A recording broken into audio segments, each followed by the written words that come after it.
When transportation isn't as simple as jumping in your car, you still have to find workable strategies to get things done. In this episode, Dia Kraft and Tara Perry join us to discuss transportation options after vision loss. I'm Ricky Enger, and this is Hadley Presents, supported by listeners who know how much the right conversations at the right time can help with adjusting to vision loss. Welcome to the show, everyone. Hi, Ricky. Hi, Ricky.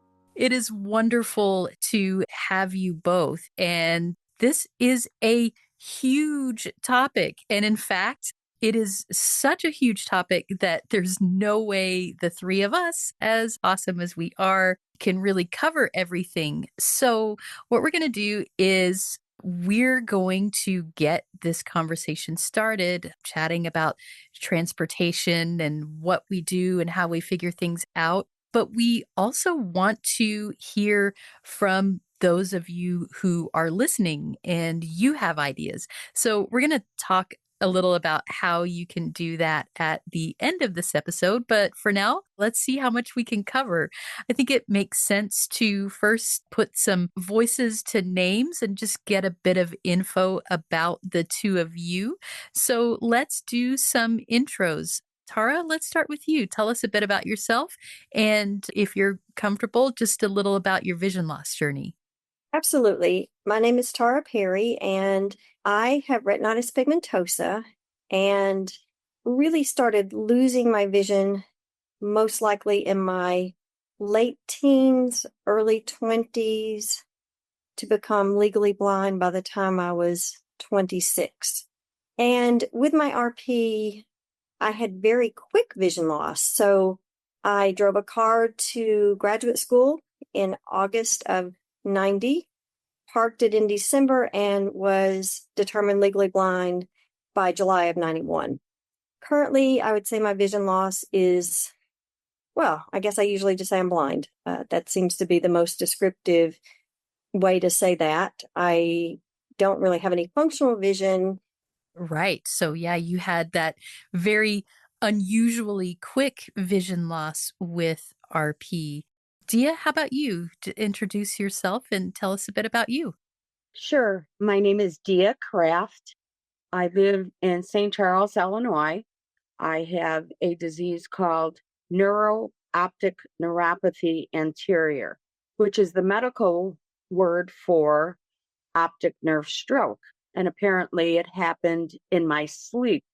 I woke up in the morning and I felt like every other morning and rubbed my eyes and washed my face and was having difficulty seeing out of my left eye.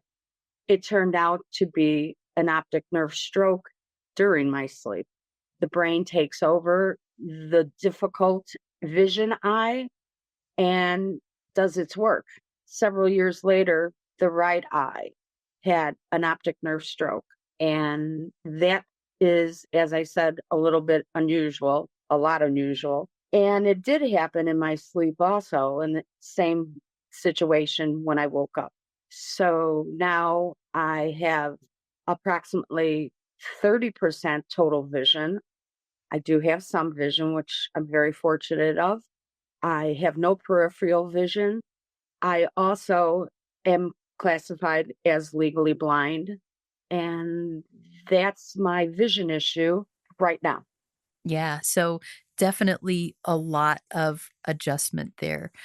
So, what we are here to talk about, of course, is transportation. And the beginning of that journey is the same for a lot of people, which is that you have to go through this process of giving up your car keys. For some of us, like myself, I never got to drive. And so that was my journey, but that's less common for most people. There's that moment of, okay, I have a car and now I have to give it up. So I want to start there. Tara, you mentioned that you drove your car to graduate school and then you were not able to drive away from graduate school. So can you talk about that process of what you were thinking, both from how do I adjust to this emotionally and What were you thinking at the time on a practical level? Did you have any ideas what you would do for transportation, or was it so sudden that you really didn't know? I feel like I had a little bit of, I guess, foreshadowing, if you will, because as is so often typical with retinitis pigmentosa, I lost my night vision earlier. And so I had already begun limiting myself in terms of driving at night. And mostly I was just uncomfortable. But, that still left me a lot of daytime. And I went to school with my undergraduate and then my master's in South Georgia. And if you don't know much about South Georgia, there's nothing but road. So I was very comfortable with that type of driving, highway driving. Right. At that point, I had stopped driving at night, but it was still day driving. That was a little more crowded there, a little, more people, a much bigger campus. And I began to notice that I just was uneasy. In hindsight, I was probably losing vision, and I didn't realize how quickly I was losing it. Again, you go to the doctor and they said this is going to take decades. So I'm thinking, okay, maybe I'll have to stop driving when I'm, who knows, 40, 50, 60. I wasn't thinking 10 months. So I went to a doctor up there and I still had acuity. I had 20/40 acuity. And what he said to me was, legally you can drive. I'm not going to tell you to stop driving. What I will tell you is if someone steps off a curb, you may not see them. And to this day, I get chills because that impacted me greatly. What I knew then, whatever this inconvenience or difficulty was going to be with, losing my vision and having transportation, I could get through that. What I knew I could not get through would be hurting someone else. So that convinced me, okay, well, I'm not going to take that chance. And so I parked the car in December. But again, my motivation was very much driven by the fact that I wouldn't live with myself if I hurt someone else. So practically, I had no idea what was coming, to be honest. I just, and I love to walk, and that became my first mode of transportation was my own feet, and then immediately having to get to a cane. Absolutely. So, Dia, I suspect it is different for you. You probably did have a little longer to drive and to be accustomed to driving like that was part of your life until it wasn't. So, can you talk about your process of how did you give up the car keys and what were you thinking? Sure. It was really, really horrible.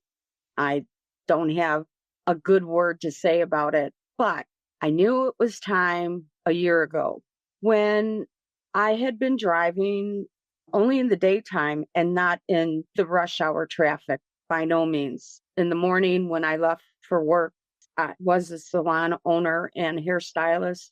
So I scheduled my clients around the time frame that there wasn't traffic, which I did. When the time changed and it was dark at 4 o'clock, I panicked because I knew I had to get out of the salon to drive home a half an hour before it got dark. And I shook the whole way, just praying that it wouldn't get dark and I would be okay. And what changed me after the second eye stroke, I had terrible difficulty seeing, and my peripheral was worse and worse. And I was on my way home from work, and I was at a stop sign, and it was a comfortable drive until I hit that stop sign. And I looked both ways, to the right, to the left, and I missed a young mother with a baby in a stroller by approximately an inch. And I shook and cried and waved her on and motioned to her how sorry I was. And she just lifted her hand and said it was okay. And I continued to drive home.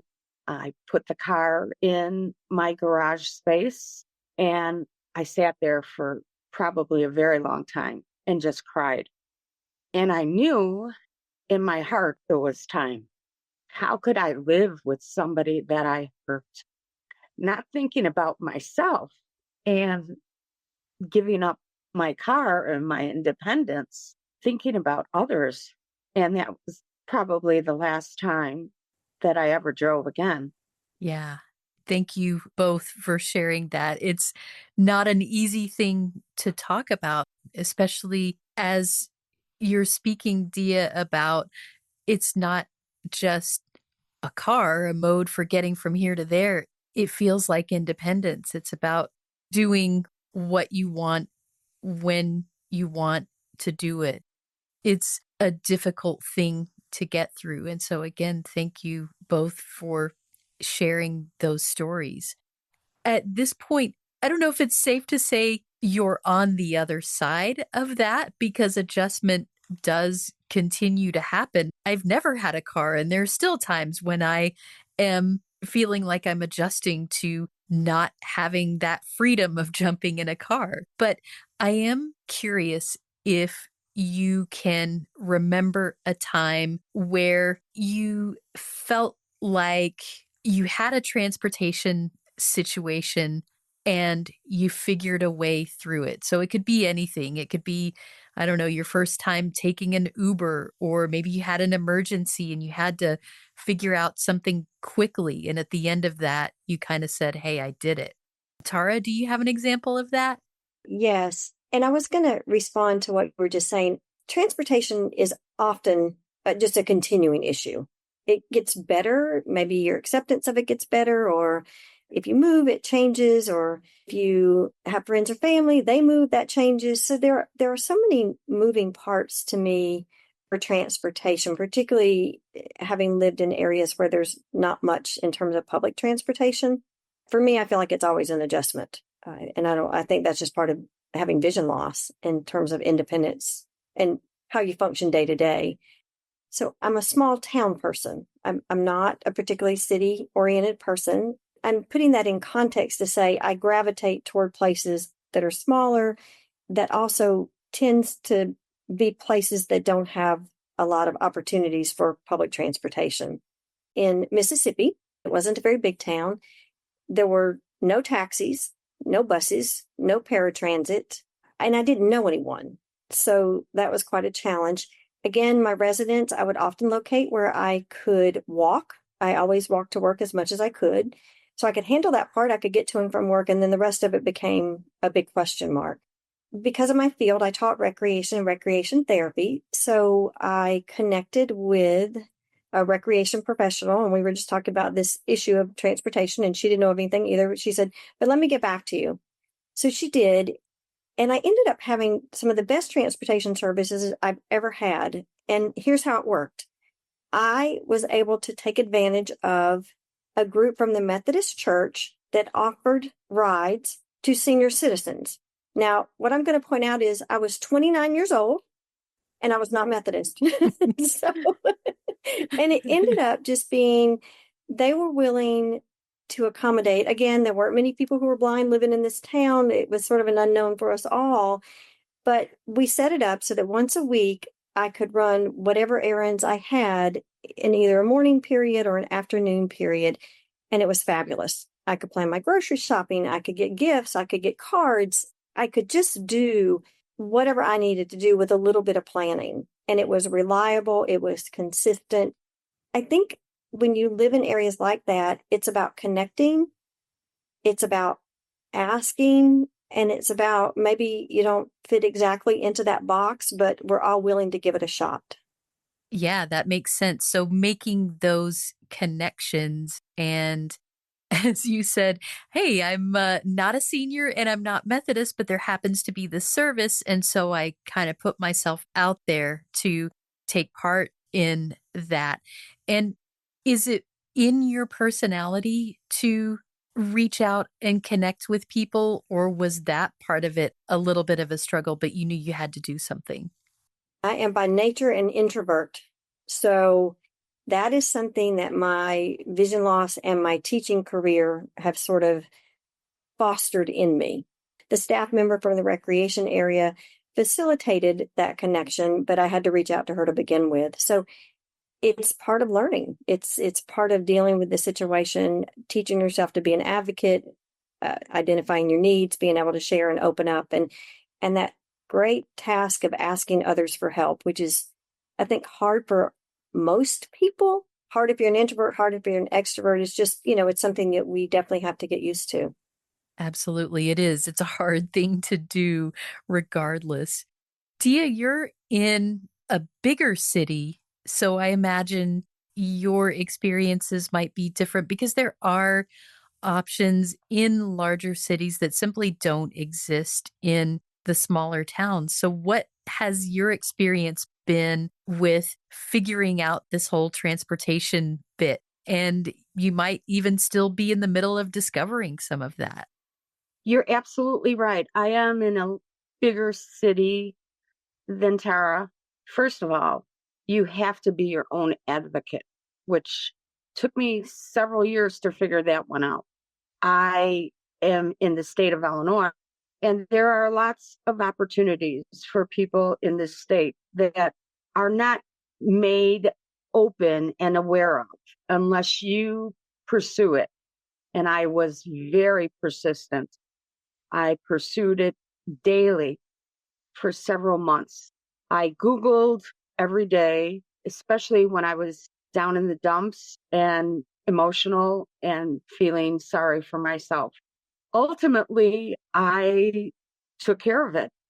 I found several agencies that were able to help me.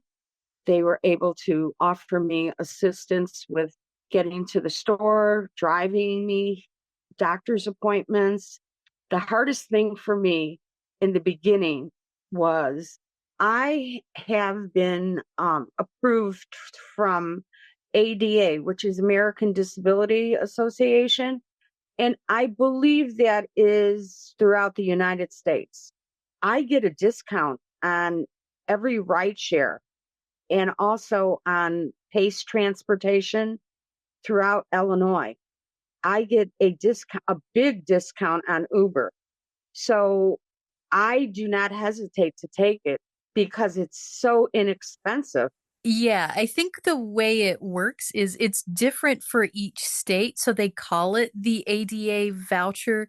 Each state ends up, and sometimes even each region, and it's not across every state. If you qualify for this and if your state provides it, because unfortunately some of them don't. While they call it an ADA voucher, it's actually a part of the special transportation system or whatever it's called in each state. But Googling will tell you a lot about that, or you can certainly call us at Hadley, tell us where you are, and we can assist in looking that up for you because I mean, you're talking about this and being able to get out the door for very cheaply. That sounds very attractive, right?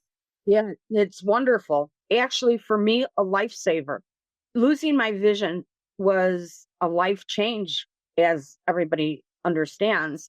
But getting comfortable with the Uber and the topping on the cake is the price. It's amazing. It's absolutely life changing. But to get to that point, it took me 1 year.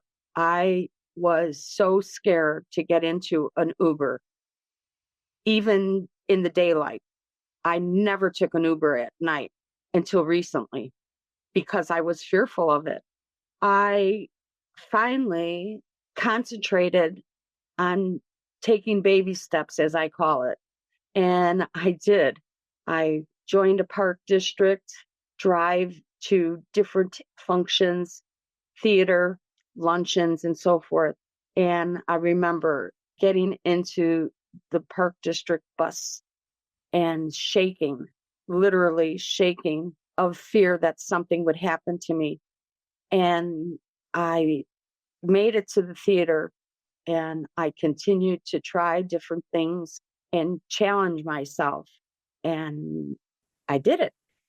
And did you feel better after, say, the first time that you had taken that bus or that ride share, or did it take a few times before some of that fear went away? There is that feeling of vulnerability and how do I know I'm going to be safe and all of that. How quickly do you feel like that went away for you? It still hasn't.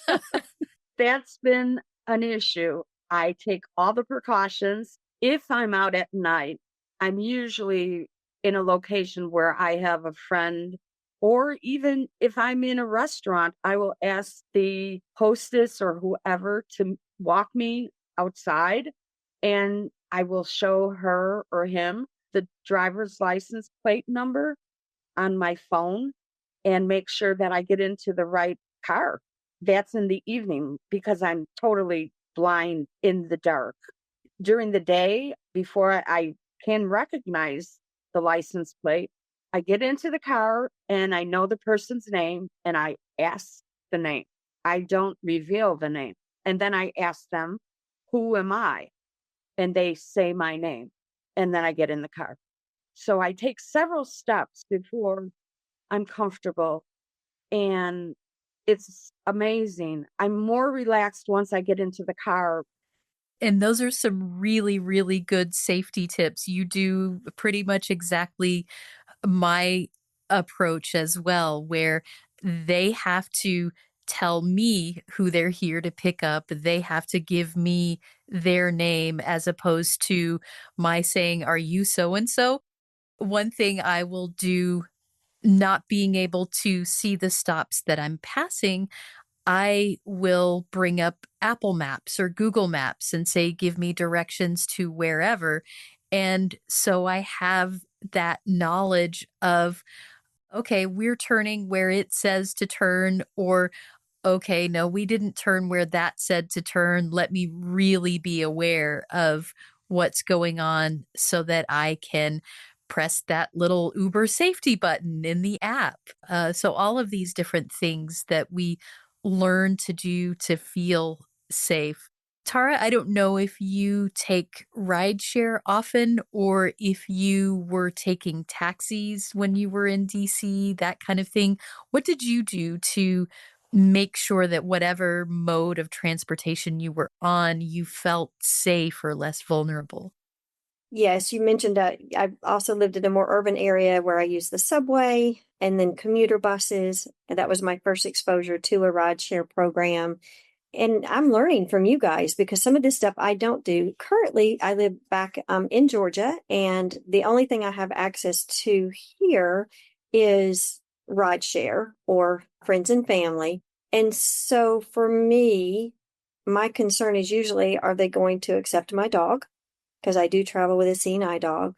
And oftentimes, like for example, if I'm waiting at the doctor's office or something, I'm usually in a place where many cars are pulling up, and I'm thinking, is that one for me? Is that one for me? Like we all Right. do. And somehow, sometimes they don't understand how blind I am until I can't find the door. That's usually a pretty good indicator. And I'm like, is this the door? Yes, we have to have a sense of humor about finding the door. So I do often am very aware of where I'm going. It's not a very big place, so we're not going far typically. And oftentimes they'll have their GPS on, and I'm aware enough of the directions to know if we're going the right direction, or if we go someplace totally different. I will often just ask, what road are we on? Why are we taking this one? Or but just try to conversationally to bring up something. Rarely have I felt uncomfortable, but again, now I'm in a small town environment. I've had none of the issues here with my service animal. Yeah, that totally makes sense. And because it's a small area, you might have fewer transportation options, but do you find that if you have to get somewhere immediately, there's kind of that small town vibe, you could call on people to help you because everyone knows everyone, or is it a little different than that? I've just been here 4 years, and again, I'm slower to get to know people. I think that does exist. It is more dependent on my willingness to ask. Yeah. So I absolutely think it exists. And again, that's a personality thing for me. I'm getting better at it over all these years. I do have some family here. I want to be careful about my independence and careful about what I ask and how much I ask, because I want our relationship to be me being dependent on someone, if that makes sense. I want that balance in a relationship there, even with my family. So, yes, I do think people are willing, and I've learned to say, hey, I need to do this, and I can do it over the next 3 or 4 days. what would work in your schedule? Or if it is immediate, usually if it's immediate, something to do with my dog, and everybody jumps up to say yes to that. Of course. Yes, I do think the willingness is there, and they may not be aware of blindness, but then once they begin to see that exposure, they also, they're not seeing a lot of taxis. They're not, there's no bus. Those options are not there. And people are also aware of that once they get to know you a little bit. I feel like we're all at different points of this sort of transportation journey, and I'm certainly still learning a lot too. There are things I wish I had known at the beginning of this. I always knew that I wasn't going to be able to get behind the wheel of a car. I wish I had known that there were more ways to get around than going door to door. And I know that sounds funny. Of course, I knew that public transportation existed, but I wish I had known kind of the freedom of that to jump on a bus, get close to where I needed to go, and then go walking the rest of the way. And it's just something that I didn't grow up doing. And I think I could have spent less time waiting for people to drive me places had I been a little more adventurous and understood what was available and what it could offer to me. So, for the two of you, and I guess we'll start with you, Dia, is there some piece of advice that you would give someone now that you wish you had known when you had to give up those keys and start figuring out how to get yourself around? Yeah, I think the most important thing is to be your own advocate, to really figure out wherever you live, whatever town you're in, what agencies are available. I have three agencies that take me to appointments, to the grocery store. And when I can't reach those agencies, or if they are busy, I have to Instacart, and that's an app to get food in. So to answer your question, I should have started sooner. I should have been more proactive. Yeah, thank you for that. And you never know what is out there until you start looking, because before then you only know what you've seen other people do. So maybe you've seen people jump on the train and you know about that. But if you're not at that point, you're thinking, I don't have any other options but the train or an Uber. It's And amazing if you start because looking, you I may did very well not find something. recognize anybody with vision issues except an occasional person that was walking with a white cane. It's really difficult because people look at me as an example, looking at me and saying to me, "You don't look legally blind." I reply by saying, "Well, what does a blind person look like? Do I have to wear dark glasses?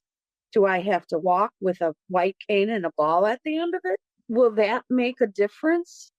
There are people all over this world that have difficulties or disabilities that we can't see. And Tara, what about you? If you had to give a piece of advice to someone that you wish you had heard when you started out, or even recently for that matter? I think what I would encourage anyone who's in a small town area or a rural area, just areas that don't have a lot of public transportation options readily available, it works. And I guess I would say it works, but it works by what you guys are just talking about, looking to see what is there. And I've lived a lot in the South in my life, and you just begin to understand that maybe it is a church, and maybe I don't have to be a member of that church. That's not an assumption I have to do. Maybe it's offered that way, or maybe there's a social organization, maybe there's a Lions Club, or maybe there's a Kiwanis, and or maybe there's somebody that knows somebody. I also saw when I lived in Maryland, there was something called Partners in Care, and it was people who were 55 and older. And at that time, I was not. Their adage was neighbors helping neighbors, and it was a volunteer group. And some people who could see, they would volunteer to drive, and people who had other opportunities. They might work in a store, or they might make calls or do something different.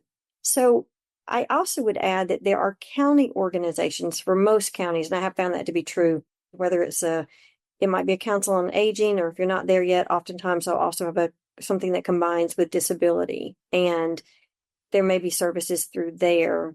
You just don't know without doing a good bit of research, but it doesn't mean it's non-existent. It might be harder to come by.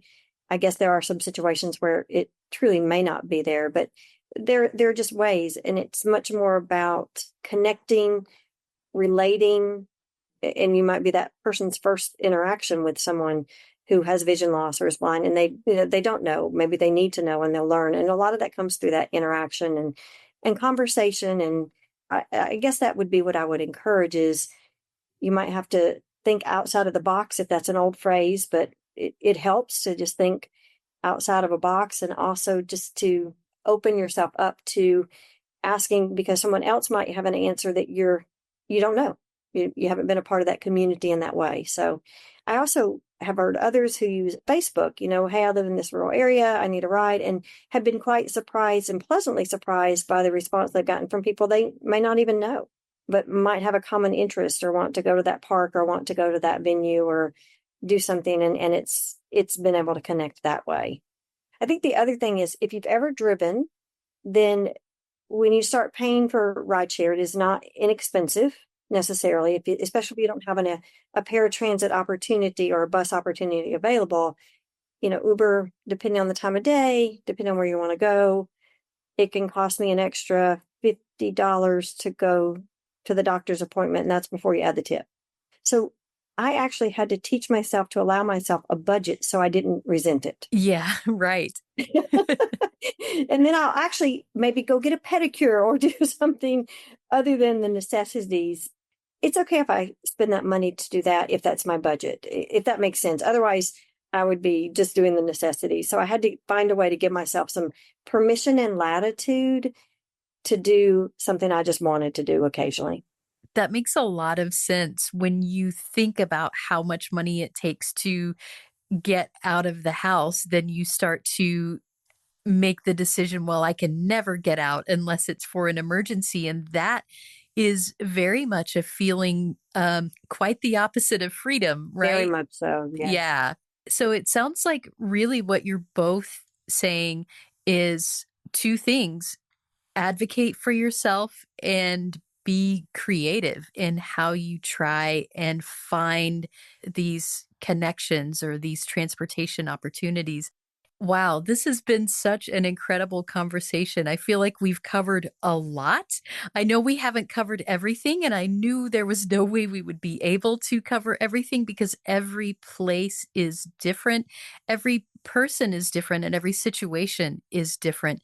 And that's why we want to hear from you all in addition to what we have said today. So at Hadley, we're all about building community, making those connections. And as we found out today, that is incredibly important. So, what we're doing is we like to call this Ask Your Neighbor. So, it's one of those things where, well, I don't know, so I'll ask my neighbor. Maybe my neighbor knows, and just making those connections, sharing resources. So, we do really want to hear from you. If there's something that you have discovered, some tip or trick that we didn't cover during this episode for finding transportation options that really work for you, please do share those ideas with us. Share with all your lovely virtual neighbors in the Hadley community. We really want to hear from you. You can leave us a voicemail or you can send us an email. And there's even a way that you can record a message on our site.